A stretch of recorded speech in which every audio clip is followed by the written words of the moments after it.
Les jeux d'interaction sont très appréciés par les enfants et ce, dès leur plus jeune âge.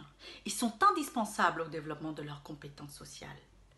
Aussi anodin qu'ils puissent paraître, on y stimule le regard, le plaisir d'être ensemble, la communication sous toutes ses formes, l'imitation et tant d'autres choses.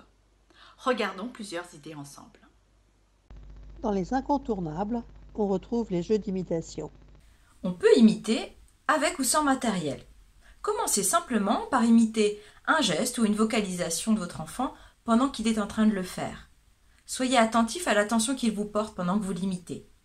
S'il s'arrête, arrêtez-vous de l'imiter. Laissez-lui le temps de reproduire le même geste ou d'en inventer un nouveau et recommencer l'imitation.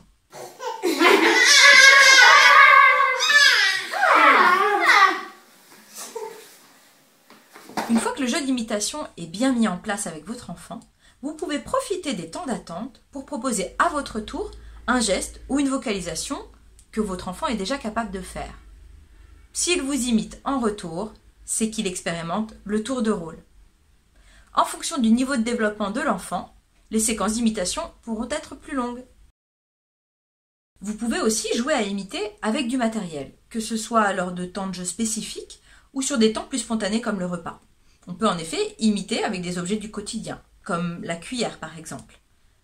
Avoir les objets en double vous permettra d'imiter en miroir sans avoir à retirer l'objet des mains de votre enfant.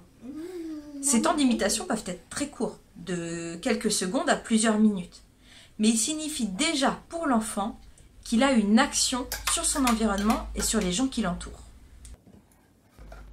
En jouant à s'imiter, je stimule le regard, le plaisir partagé, l'attention conjointe, le tour de rôle.